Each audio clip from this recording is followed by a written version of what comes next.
Hey, welcome back to Specialness. I'm Jeff. And I'm Kim. And we're back with another examination of a well-watched reel on Instagram. This one really also kind of exploded with thousands of views and hundreds of comments. The headline was, "Special Needs Parenting doesn't just change your child's future, it takes away the ability for you to plan yours." Right. And obviously, that hit a nerve with a lot of people. It hit a nerve with me.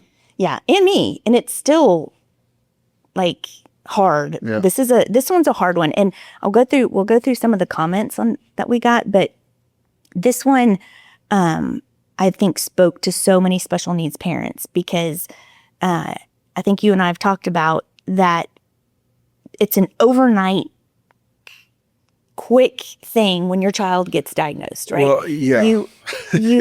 We talked about the cliff last week. This is the first cliff. This is the cliff you fall off of. Right. Not get to walk off of. This is the realization that it hits you and you suddenly realize everything has changed. Right. For your child and for you.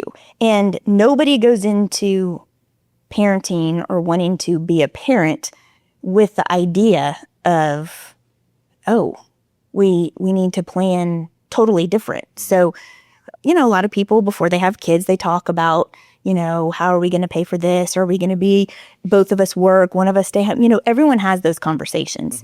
And then you have your child and things might be going smooth, or you might have had that diagnosis right at the beginning, but still it's a shock. And what's hard for me with this is that it's a grief that I don't think a lot of people really understand. And it's a grief that continues throughout the whole parenting from infancy all the way until they're adult, because every time a new milestone comes up or something. I was having lunch today with a friend and we started talking about that. And, it's easy to realize you're going to miss out on some of the big things. Those are hard enough, right? Oh, he's never going to get married. He's never going to be a father. He's never going to, he's not going to go to college or drive or go to prom or date or all those things you can kind of accept because, those are sort of rites of passage for everybody, but those are big milestones, the type of things you get a gift card for. But it's the small things that are almost worse because, one of the things I was mentioning to him is that when we occasionally get a chance to go out to dinner, just you and me, we're so excited to get a chance to just go out by ourselves. And then we go out and we go to the restaurant and then we see a table of 6 and they're laughing and enjoying each other's company and just go, man, we don't ever get to do that. And then you want to leave the restaurant because that's a reminder of what you don't have.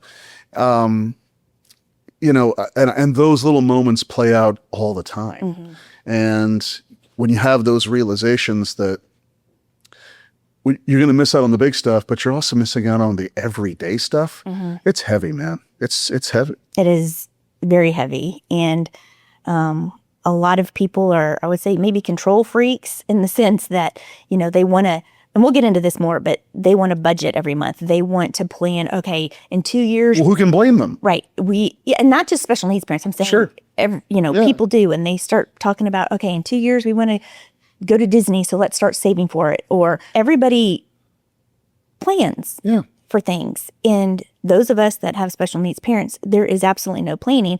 And I found, well, we try. You try, but the wheels shoot off. Right. And what I found kind of ironic and funny was as I was getting ready to leave today to come over here to film this, let's just say it is our 32nd anniversary. Today is our 32nd happy anniversary. Happy anniversary. And we have plans to go out to dinner tonight. Yes. And we're excited to go out. We are excited to go out. And our other son, Jackson, is going to stay with Kaysen. Hold down the fort. Right. And literally as I was getting ready to walk out the door, my phone rings and the number and name that pops up is the nurse at Kaysen's day program. Perfect. And instantly, like, PTSD hits. I literally start thinking, oh my gosh, what's happened? He's broken his ankle. Yeah, he's broken his ankle again. Remember, we just came off of a long stretch of And that was when we were planning essentially an anniversary getaway weekend. Right. And so I was like, seriously? Like, how ironic is this that we're going to go and talk about making plans and I'm walking out the door and the nurse calls. Thankfully, it wasn't anything super, super, super serious. It's been dealt with. It's okay. It was just that the phone rang and you saw It's the fact that the phone rang and it's the nurse. And when I answer it, I'm very hesitant to be like, hello? Maybe you shouldn't have answered it. Let them leave the message. Then Then I could then I could sit back and look at it and be like, okay. I think the real point here is this that unusual? I mean, it's not unusual. Right. This is exactly par for the course. We only have issues when we actually try to plan something. Right. If you don't ever plan anything, you're never disappointed. Right. It's just, this is the life that we all lead. And I'm sure someone out there can relate. Yeah. Yeah. I know. Okay. So let's get into some of the comments. I would say, some of the top comments that we got. The witticisms, if you will. Yeah. And it's interesting because when we were going through the comments, there's a lot of parents said the exact same thing. Variations of the of the same thing. And that's when we were both like, oh, this hit a nerve, because a lot of people did talk about vacations. Like, it's impossible to plan vacations. Or lack thereof. It's too hard to go on vacations and stuff. But overall, the majority of comments and private messages we got and things were more along the lines of everyday life. How do you plan for not being empty nesters? How do you plan for retirement? How do you plan for keeping your marriage together, like we talked about a couple episodes ago? It was those kind of comments, which is real and it's heavy. So we'll go into, let's see, the first one says you can't plan anything because you never know what's going to happen, which is kind of what we just talked about. Sure, yeah. But I laughed thinking of how many times, just with Kaysen, and I know everyone can relate, but how quickly things can change. You can be going, okay, things are okay, don't quote, ever say that. Stable, and we then should never say that. Yeah, don't ever say that. But then, like, he broke his ankle, or we're in the car and he has the dystonic reaction. He was fine, and then he's not fine. And then same with the lithium toxicity. He was fine, and then he's not fine and ends up in the hospital for a week. And it's those kind of things that you can't plan for. You don't schedule it on your calendar, right? And be like, okay, this week. Yeah, and I think it's important to also give some support to everybody, because I know that everyone out there has said this to a civilian. And, said, man, it's so hard to plan and blah, blah, blah. And what you get in response is, well, I mean, accidents can happen anytime and we all have to worry about those things. And you want to say, yeah, you're right.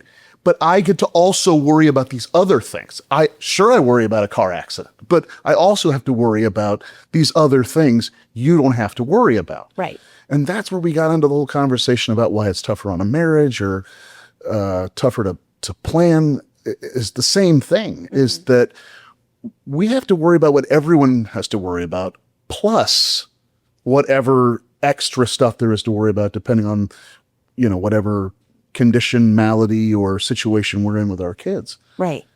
And there's all these categories. They pile up on each other. Right. And when, there's medical issues along with that stuff, with medical symptoms, physical disabilities. And it's literally something can happen at any moment. So we're always kind of walking like on eggshells. We're kind of all, I think, walking on those eggshells going, when something can happen, something can happen, which means all of our stress level all the time is at a very high level. I think that's a really good point, because, and we talked about this, but I feel like right now, I don't feel particularly stressed out right now. Can you knock on some wood, because you're about to jinx something? No. The reality is I'm incredibly stressed out. It's just that this is my normal condition. Mm-hmm. And I'm not aware of what it feels like to not be stressed out. This is just my baseline. Right. It doesn't mean it's been 24 years Yeah. of this, of walking on eggshells and literally not knowing what's going to happen. I mean, there have been smoother times, but still the lithium toxicity and the dystonic reactions and breaking his ankle and other reactions to medicines and how about just a bug? a bug A flight. bug. A bug. The other morning, 2 mornings ago, after I go in to wake him up, because if I don't, I don't know if he'll get up in time to go for where we need to go. So I go in and wake him up and say, hey, buddy, you need to get up and get ready. And the reason that we're laughing about this is we're about to have our assessment for the non-waiver care thing from the state or whatever. And, we're going to be talking about all the things we have to do for him. And we have to wake him up. We have to make his breakfast. We have to get his medicine out. All those things. Right. But just as a subtle reminder, it generally takes him a good half hour to get his engine going. So we have to wake him up pretty early because it takes him that long to just get up, get to the bathroom and brush his teeth. You have to brush your teeth. Right. You have to do this. You have to do that that. takes a good half hour. And I got him up, and about 5 minutes later, he's opening the door, and I'm like, wow, that's the fastest he's ever gotten ready. But it wasn't that he was ready. It's that there was a bug on his toilet seat, and he needed me to come and get And that was a huge bug, huge bug. according to him. Well, all bugs are huge. And if you ask him, it's his biggest fear. Although I would say there's probably a couple that he would rank the same. But he's very afraid of bugs. So I go in there, and there's this little, it wasn't a stinging bug or a biting bug. It was just a little just a bug. It was just a bug. Yeah. But I had to brush it in the toilet, flush it for him so that he could stay in the room. Stay in the room. Yeah. Yeah. Yeah. That didn't really change our plans, though, for the day. No, but I think it's an anecdote that I thought was worth sharing because it did disturb my extended nap. Your extended. Because I get, after I wake him up, I snooze. get back in bed so I can get Yeah. a little more rest before he gets up. And it did it. I had planned to sleep my half hour, and I got 5 minutes. And by then I was up. I had to. It was gone. Because my plans were dashed. He was a little stressed about the bug. Well, Kinda yeah, set he gets stressed about bugs. Yeah. Kind of set the morning off. Yeah. But okay, so the next comment says, life planning takes a hit. The school you thought he would go to with his siblings doesn't pan out. And later, you aren't planning for college. You were at the mercy of a day center availability. And that speaks to lots of things. a lot of things. And for us, we laugh now because it's been so long. But when Kason was about 3, 2.5, 3, and we didn't know the extent of everything. We knew something wasn't right, but we had no idea. Right. We decided to move into a neighborhood that Perfect. had the school, Community pool. 2 community pools, a little park, a basketball court, tennis court.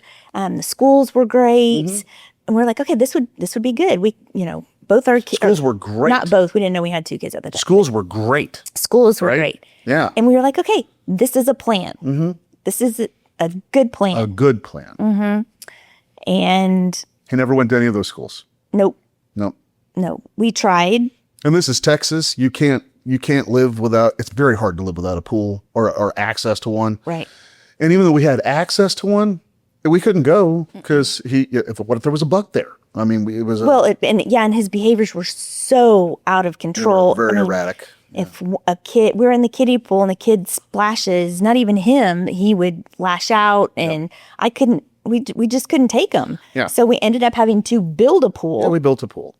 in the neighborhood that has 2 community pools. And he had to go to a private school from kindergarten to meet his needs. Right, Because because- we weren't confident that the school district could, even though they had a pretty good reputation, but just with It's because when we went to that first IEP meeting of like, this is what kindergarten is going to look like for him, they basically told us they would give him 30 minutes a week of social skills yeah.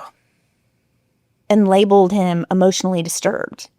So we had that going for us. Right. So we thought, well, okay, This isn't going to work. we'll try this. We'll try something else for a little bit. Maybe we can integrate in later. Again, we're planning. That never happened. So, so that led to financial decisions that had to be made. An overnight Yeah. decision. You We're like, know, what are we going to do? Yeah. He's getting worse every year. We're still trying to go back and watch the other episodes. You'll hear all about it. But we're trying to figure out, doctors are trying to figure out the school district, which is, like you mentioned, is a good school district. And they're known for a pretty good good reputation. Yeah, special needs, special education department. But it just would not have ended. And I don't think, good. and this is not, this is not intended to say that it's harder or easier or whatever. I do think, though, there is something to school programs that they are more adaptable to someone who's on the autism spectrum or maybe has Down syndrome, that their behavior is maybe a little more predictable. It's easier for them to adapt to that. We had such an erratic, the second we let them know. So he was 5 going into kindergarten. You go and present that. That's what I'm saying. Yeah, the second that word came out, and they were like, oh, right. Yeah. And the fact that they were like, well, he's just emotionally disturbed. That's going to be his label, and he'll get 30 minutes a week of social skills.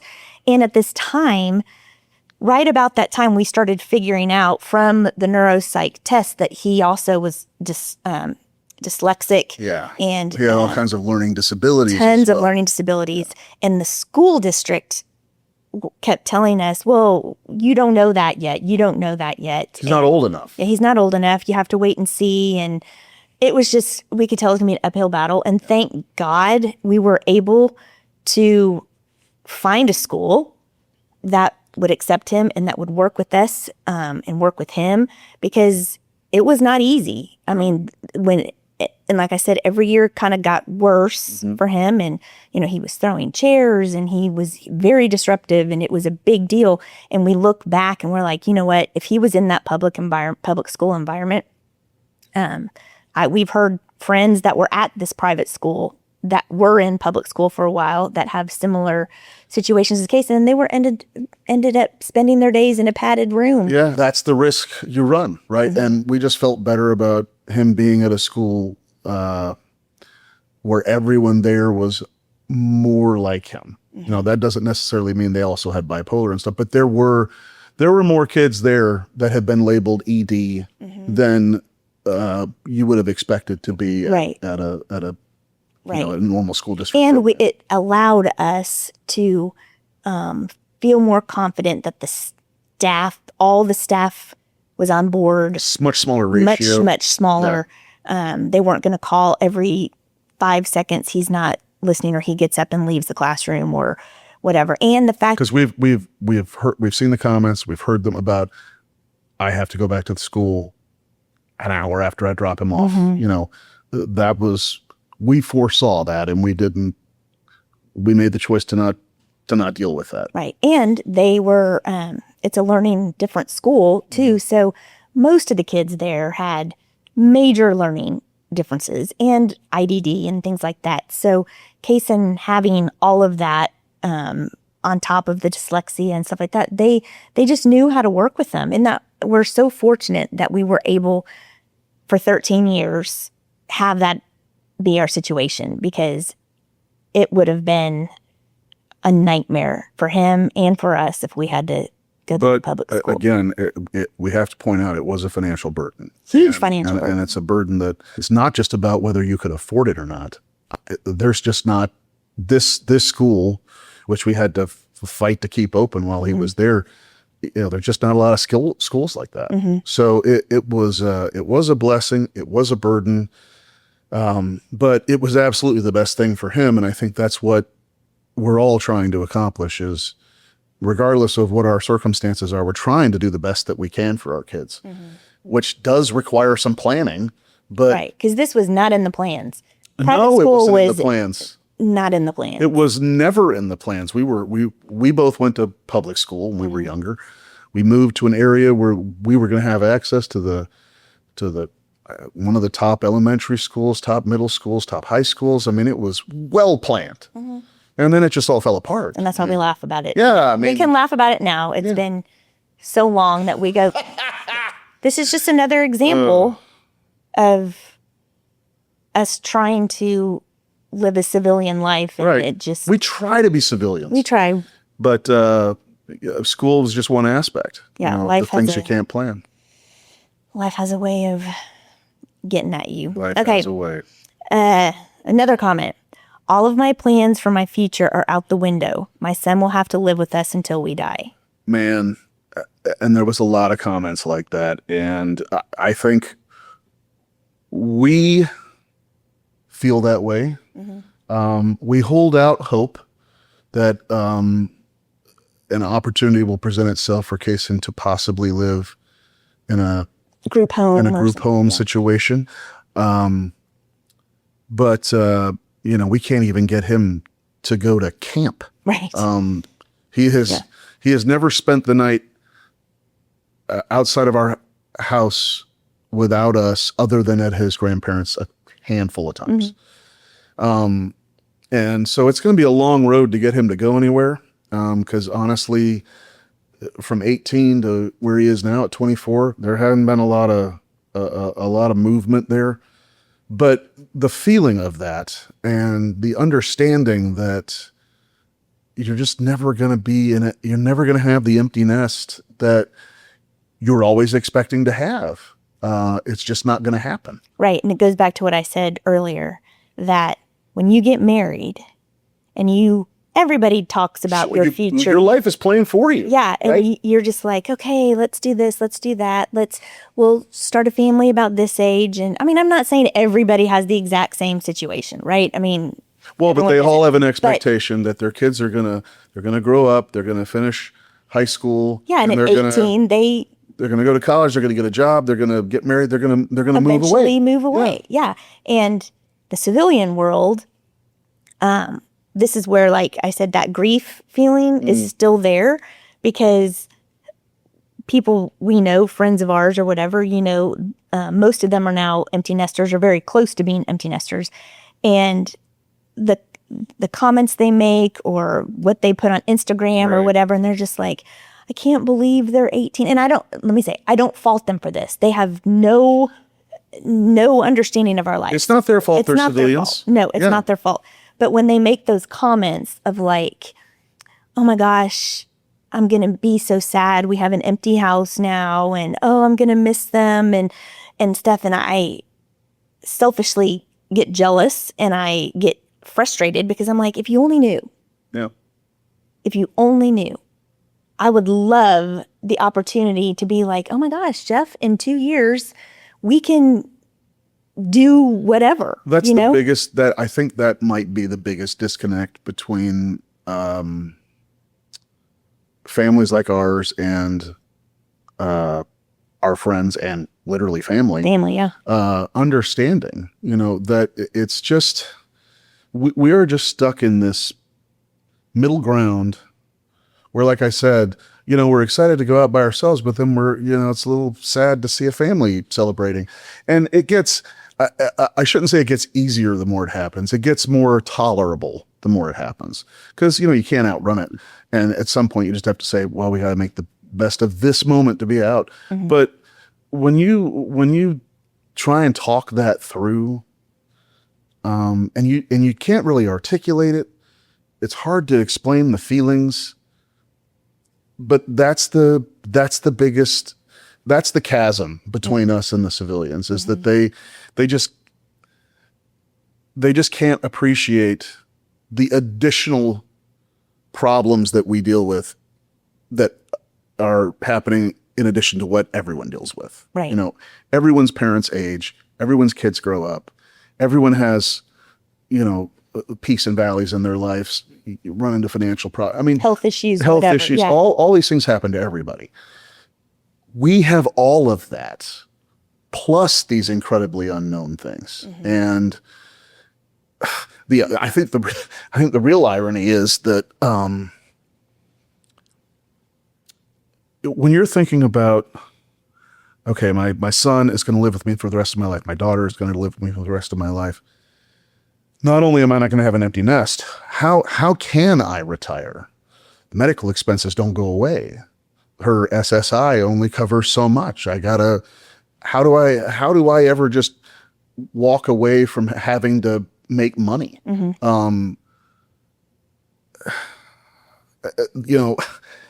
That's when you stop and think about that, which is why I think a lot of us don't. We just try to plow through the day, take it a day at a time. That's another thing everyone said, right?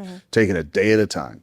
And Sometimes a minute at a time. Yeah, just depending because on the situation. if you plan too far out, if you think too far out, I think you just know deep down inside that it's just not it's hard to feel realistic about it, and I think it's hard on you emotionally.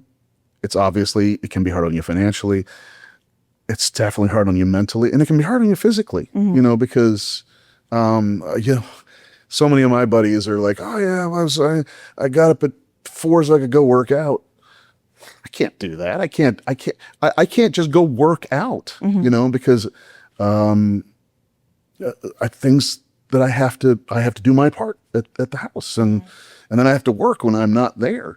So it's just so many of those things. And again, I don't mean this in the way that it sounds. It's easy, and it's probably the other way. It's amazing the things that can be taken for granted that we're so aware of. And they don't have a frame of reference for it. No. And that leads to resentment and anger and Jealousy, and none of it's personal. It's not their fault. Like you said, it's not their fault. But it's not our fault. It's not our fault either. And we have had a couple comments about when we have these serious conversations, some people have been like, you just need to be more positive and don't look at the negative.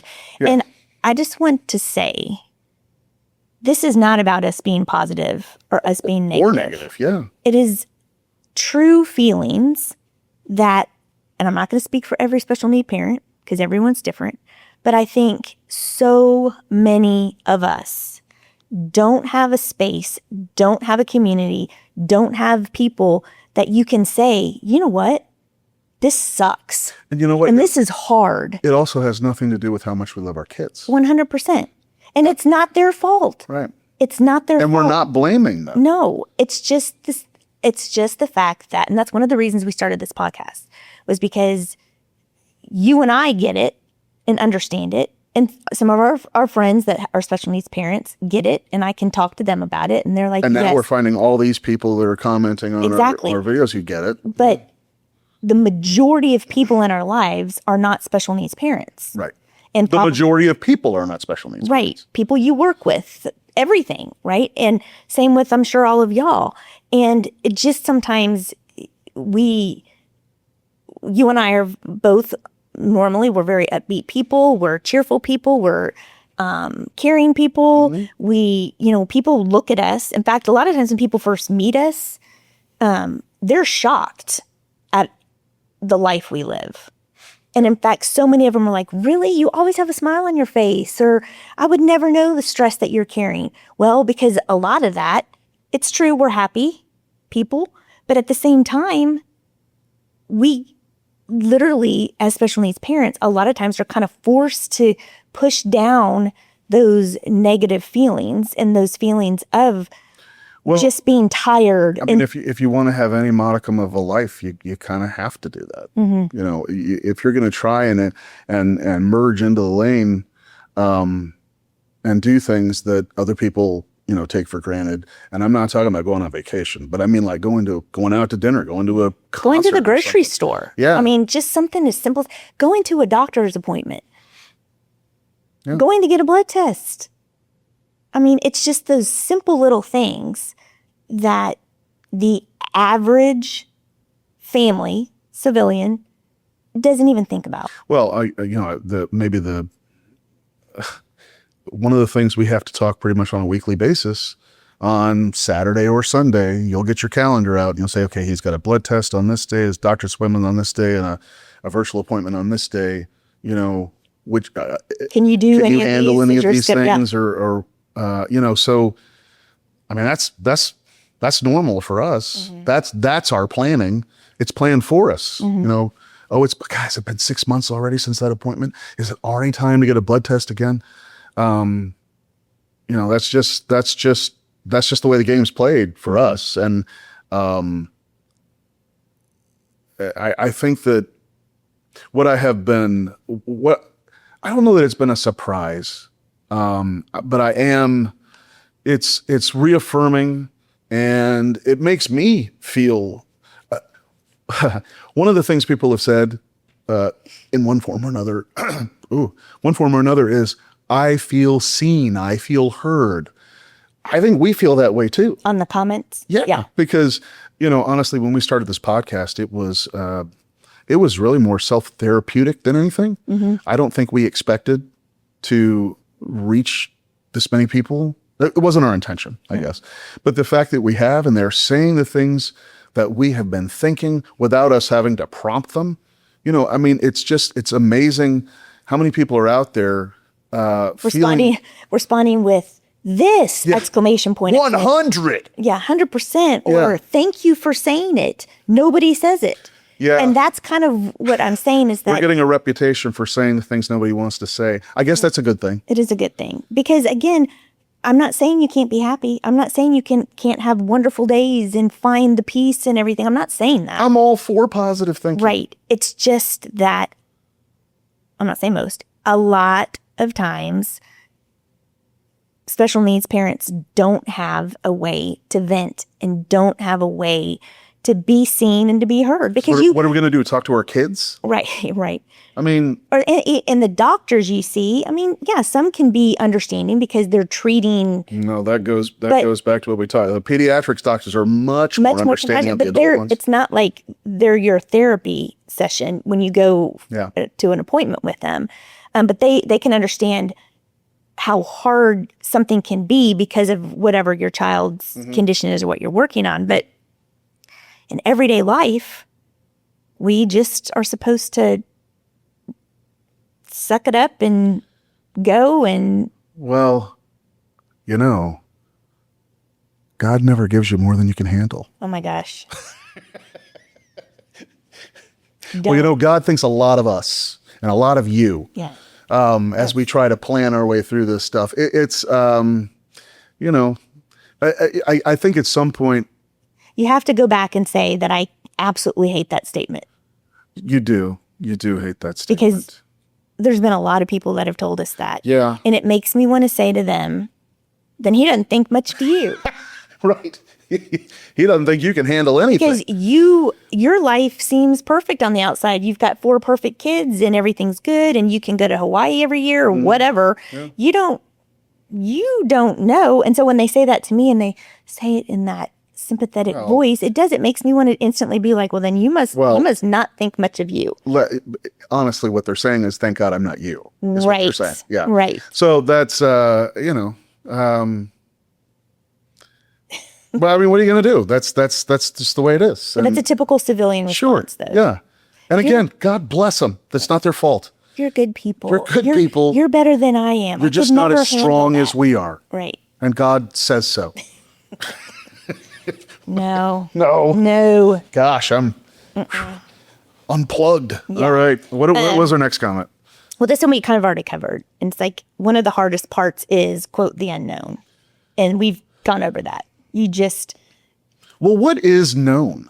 Nothing. And again, this is another platitude you'll hear from people. Well, no one knows the future. Right. Well, yeah, but let's be honest. You have tickets to a concert Saturday that I'm pretty sure you're going to go to. Right. I can't tell you how many times I have bought tickets for us to go to a show and we did not go. Right. Waste of money. And it wasn't because we were supposed to go to Wyoming, which we didn't, but I'm talking about a show here that's 20 minutes from the house. That we had planned for 4 months or something. And we just didn't make it because some of the time we were just too tired to do it. Other times it was because something came up.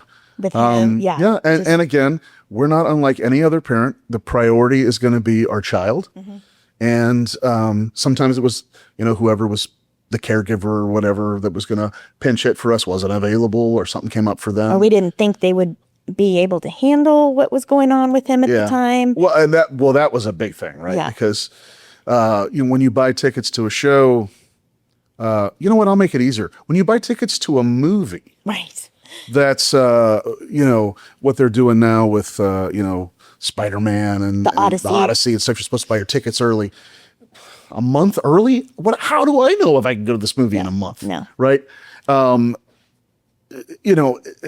tickets to the movie that is literally 3 miles away and not being sure you're going to make it, that's what we're talking about. That's the level of planning you can't make. Right. And what's a movie ticket cost? $15, $14, $13, $12, whatever. Well, when you multiply that by what feels like hundreds of times, and then you add in the medical charge, I mean, it feels like you're just rolling down a window, throwing money out. Yeah. And, it's just what we live with. It's what you live with. And it's just hard for people to understand that. And I understand why they would think that way. Why would you buy tickets to a concert and not go? Right. Right. I mean, it's a rhetorical question. So Yeah, and then a lot of times when they say the unknown, I mean, there's so much involved in that. But when you also have a child that has some serious medical issues, and you might know something negative is going to come down the line. We've been told multiple times Kaysen's life's going to be shortened due to a lot of the medicine he takes, this genetic deletion. Now, do we know what that means? 10 years, 15, 20? Nobody knows. Right. But again, it's in the back of your mind, the unknown. What's going to happen? And for him, he takes such huge amounts of medicine, high doses of these medicine, that kind of the unknown for us is, oh my gosh, what if all of a sudden one of these medicines stops working? Or, because we're near the top of the therapeutic dose, and what happens if something does. I mean, I don't think about that because it's kind of terrifying. Well, yeah, it's terrifying, but honestly, it's out of my control. I mean, all of this is, but that is something that, I can't do anything about that. I can choose not to buy tickets to a concert. I can control that. I may be sad I'm not going, but if that happens, we'll just have to cross that bridge when we get there. That is terrifying, but that's what you have to live with. But that goes back to what we were saying, that special needs parents versus civilians in that regard. Civilians don't walk around in the back of their head thinking about what happens in 4 months if this medicine my kid's been taking that's kept him out of the hospital stops working. Like, that's just not on anybody's radar. No. And that adds a layer of stress, and that adds a layer of worry that, kind of what you were saying, we live with all the time. So our baseline Which is why this is my baseline. Right. Our baseline is not calm and peace. Our baseline's way up here. Yeah. And it's hard to explain that to people. Another comment that was on there in various forums is, you just talked about, we were told that we should be prepared for his life expectancy to be shorter than a normal life expectancy, meaning that we would outlive him. And, parents should never have to bury their children. That's a thing everyone says. We have a lot of comments that say, rightfully so, I'm worried about what's going to happen to my child after I'm gone. Who will take care of my child? Where will the money be to take care of them? I can't die because I have to take care of them forever. I think someone said, literally, I have to live forever, to take care of them. So think about that. Whether you are preparing yourself for a shorter lifespan for your child so you can bury them, and then you get your empty nest under those circumstances, or you never get your empty nest because you can't possibly live long enough to care for them. That's where we live. And planning for either of those circumstances is a lot to ask somebody to do. Mm-hmm. It is. Which is why most of us do the best we can on a daily basis, whether that's about saving your money or taking care of yourself or whatever it is. Trying to have, life insurance and you just will set up and all that kind of stuff. But again, backtrack to what we were talking about. Civilians, when their children get to be 18, they're legal adults. They can make decisions. Those adults can make decisions on their own. They can drive. They can take care of themselves. But in all of our situations, that's not a possibility. So we have to make sure they're going to be taken care of and not just handed over to the state and put somewhere. Yeah. I mean, and that is a terrifying thought for a lot of us. Not everybody has family that can help. Not everybody is in that situation. Mm-hmm. And it is a terrifying thought of how do you plan for something like that? How do you plan? You can't. It's, well, I don't want to say you can't, but I do want to say it's very difficult. Right. It's extremely difficult. I mean, I think we're going to be working on trying to come back with some content, some thoughts, some advice that we can give to people on this, not just from us, but I mean, we're actively looking now at whether it's collaborations or talking to professionals about how we're going to help this community as best we can. Because I can't accept that there's no way to do this. Mm-hmm. Even if that's the reality that most of us, all of us feel at some point. Mm-hmm. Yes, there are protections you can put in place. Sure. You can, but again, that all costs money. You have to hire a lawyer. You have to get your will put up. Okay, we talked a little bit about the budget, but I like this comment. The budget comment is so true. I've tried so hard to stick to it, but something always comes up. A change in his safe foods or having to buy something when we are out of it because he will have a meltdown if we don't.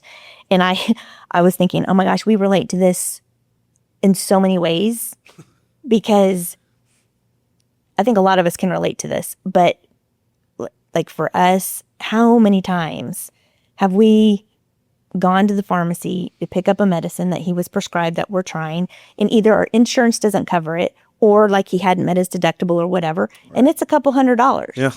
And he takes it for 2 days and it makes him worse, so we have to stop it and try again. Well, and the worst part of that is we don't even know if, and it's been a while since we've had to deal with that, but I remember when we were dealing with it, we just had to make the assumption that, well, that's the new element, so that must be the problem. Mm-hmm. We don't know if he'd taken it 2 or 3 more days, if he would have adjusted to it. You can't risk it. Right. So you have to pull it out. That or it's interacting with. Right. He has a weird reaction to it or something. And I remember, boy, that was, he was what? Probably between the ages of 6 and 8 when he was having all those reactions to all those medications. I mean, I felt like we were going through an alphabet of different medications that were supposed to do the same thing, or, they were different. They did them in different ways or whatever. But, we couldn't stay on one for longer than a couple days, maybe a week. We'd have to switch. Then we found one that we thought really, really worked. And it was like a wonder drug for like a month and a half. It was like 6 weeks. And then he started having. And then it was like he wasn't taking it and he was suddenly blinking all the time. And they tell you this could be permanent. Right. So you have to stop it. Yeah, so you can't. Even trying to plan for medication is difficult because you don't know the outcome. Right. You don't. And then, I was thinking about how many times have we had to go to Home Depot and get spackle to fix the walls that he punched holes in, that he threw things that damaged stuff. He broke his door. I mean, the list could go on and on and on and on and on and on and on and on and on. Okay, let's talk about planning your house, right? everyone dreams of owning a house. And then once you're in a house, maybe you dream of somebody being in a bigger house or a different house or a different area or Right. whatever. Those are pretty common dreams to think about. We've been in our current house, since we made that fateful decision to move into the good school district where all the schools were and where all the pools were, and it was going to be heaven on earth. I guess 21 years now. And I mean, we're not planning on moving anytime soon because we also wrestle with, well, let's plan to do some updates to the house in case we need to sell it. No. We're like, what? Oh, yeah. Because Let me replace that. So let me spackle that wall again. well, I mean, the few times we have done some updates, it has been such an ordeal with him. He can't he handle it. can't handle it. We're like, it's not worth it. Like, we'll do what we can ourselves, but it's not worth it. Yeah. And I can't tell you how many we still have dents in the wall and paint chipped off certain places. And You do a great job of making the house a home. thank you. But we also strategically place lights in certain areas so that sometimes shadows cover up things, and we're getting by with some smoke and mirrors. But I who can't relate to that? That, and then what we had to put in a special shower. We had to put in a special. I had to put in a $13,000 walk-in specialty. Yeah, because our designed for 80-year-olds. right, because Yeah. our insurance obviously wouldn't cover it. No. And if you go back a couple episodes, Kason was kicked off some waivers, so he was not on any waivers to pay for this. So what are we supposed to do? Yeah. And And we were told, well, his balance, he's getting bad enough. He could have a serious accident in the shower. right. So this one has a seat in it. The door shuts and he can step into it, and it has handles on it, and it's great and it's safe, wonderful. But Now, he has learned to live with it, but he is not crazy about it. And he doesn't use half the things it's designed to do. Right. Like he won't sit in it. well, he did when he broke his ankle, but Well, not on a regular basis. He won't. That was because he couldn't stand. Right. But he doesn't. It has jets in it that Yeah, it's it has supposed to help. a spa to help with the circulation. He won't do it. He doesn't like the feeling. So No, it's not like we paid extra for the jets. No, it's it came with the deal. part of it. But yeah, I mean, But it's things like that Yeah. that you can have a monthly budget all you want. yeah. And then you're like, well, screw that.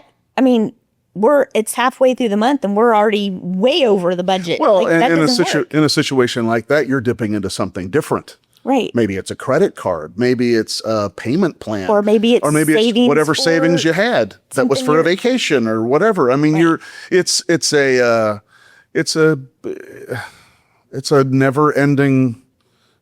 a never ending shell game of trying to figure out where you're gonna pull your dollars from to do something else. And the reality is, you fall last. Yeah. Right. You and I fall behind the kids because that's what you do. But it doesn't mean it's not frustrating. And we laugh about it more than anything. But again, we laugh at civilians when they complain about something broke in their house, and you and I just go, "Oh my gosh, yeah, you couldn't live our life." again, that could happen to us too. Yeah, typical things, but not replacing the door Or having to put in a walk-in shower. or having to have an ongoing relationship at Home Depot or Lowe's because you were keeping their spackle business Yeah. and paint in business because we don't want a big hole in the wall. Yeah. Luckily, I'm super handy though. But okay, moving on. Okay, so this one said, "So true, and this can be hard to explain to people that have no frame of reference." And so You mean civilians? civilians. Okay. And we've talked a lot about that, but it's really hard to have friends that have neurotypical children who don't have to spackle their walls all the time and have to always get a new door, or live with the door broken for a while before you get another one because you're like, you know what? If we go fix this, it's going to happen again. So learning to close the door, we have to lift it a little bit to get it into the jam. Yeah. Or how many towel racks have we had to replace because he yanks the towels off? I mean, his glasses. I mean, the list goes on and on and on, right? And so when you're talking to civilians or your friends and they bring something up, most of my friends are civilians. Right. You just you smile and sometimes you laugh and you're just thinking to yourself, you couldn't have my life. Like, it would stress you out. Okay, there's a little advice we can give people. I think there's a little advice there. Let me be the positive counselor here. Remember that when you're talking to people, instead of getting frustrated that they don't understand your life, just think to yourself, you couldn't have my life. Right. You couldn't handle what I deal with. Right. Right? Because we're stronger. And God likes us better. Well, look, remember? I feel God loves everybody, but he thinks very strong. He thinks more of you. Of special needs parents. Yeah. So there's your little positive affirmation. I have to tell my story about my friend whose husband is an accountant. And they're not civilians. They're not civilians. Yeah. They do live, not to the extent that a lot of us do, but they do live special needs. Yeah, they're in the community. They're in the community. Yeah. But it makes me laugh every time I go to lunch with her or we do anything and the cashier says, "Would you like your receipt?" I'm always like, "Nope, you can throw mine away," because again, we just talked about you can't have a budget. And she's always like, "Oh yes." And then when she opens her wallet, it's just all these receipts and she's putting the receipts and she goes, my husband counts every single penny and we laugh about it every single time. And we've been friends for years and years, but we laugh about it because she tells me all the time, she was like, "Oh, he couldn't, your life would stress him out so bad with just the fact of, we were saying the cost of medicines." Yeah. Thankfully, their son is able to be on medicine that is either generic or insurance covers, and it's or $15 a month or whatever. He can handle that. But the one time I told her, "Oh, this one medicine case was taking $1,600 a month," she looks at me and was like, "No way." Well, if you'll remember when you told me that, I looked at you like, "Oh my God." I mean, early on, we're not like, "Oh my gosh." But early on, I remember I was trying to count every penny. I mean, I was trying. Not really. Well, no, I was like, "God, this is really costing a lot of money. We gotta figure something out." And then eventually, you just go, "Well, because we got so frustrated doing it. I mean, after just doing it, we get to the end of the month and go, well, we overspent by $1,800. Yeah. Well, we'll carry that over to next month and we're going to really buckle down. Yeah, and you can buckle down all you want, but then you have a medical crisis and you end up in the hospital and you haven't met your deductible yet. And so that's whatever, thousands of dollars right there. I mean, you can't. Here's one thing we can plan. What can we plan? Because of some infusions Kaysen gets on a weekly basis, which without insurance, we're literally like $50,000 a year. Probably, and more now, I bet. I bet you it's more now. He meets deductible like January 5th. Pretty quick, yeah. So we can plan on him meeting his deductible first of the year. Pretty quick, yeah. Yes. It didn't used to be that way. No, it didn't. It didn't. But he still met it by May, June. Yeah. So you could plan on spending less money the back half of the year for the stuff that insurance would cover. Because not all of his medicines covered by insurance. Stop stealing the joy here because I was planning and I felt good about it. Right. It's relative victories. It is. Yeah. It is. But all that to say, we just have to remember we're all in this together. Mm-hmm. None of us can plan anything in the special needs world. Realistically, you can do some, like you said. Well, it's got an asterisk next to it. You can plan. It's an asterisk. Right. And you just have to know that small print that says planning is optional. Planning may or may not work. And you have to have that. You have to go into it with some humor and go, you know what? We can try to plan X, Y, and Z. Mm-hmm.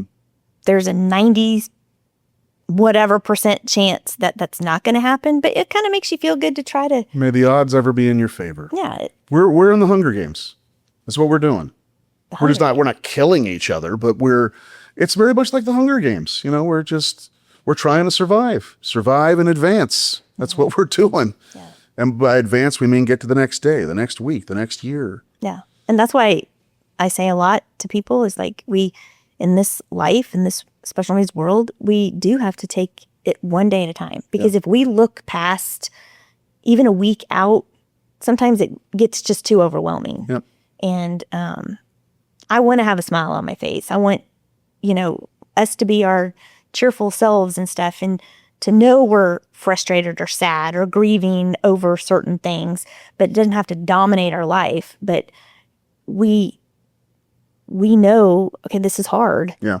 And we just really want everybody else to know that it's okay to vent. It's okay to say this is hard. Yep. Nobody signs up for this. Not say nobody. Let's take that back. Some people do sign up to adopt, or mostly adopt special needs because you don't want them. Yeah. But the majority of us, this is kind of a shock, and no one tells you what to do.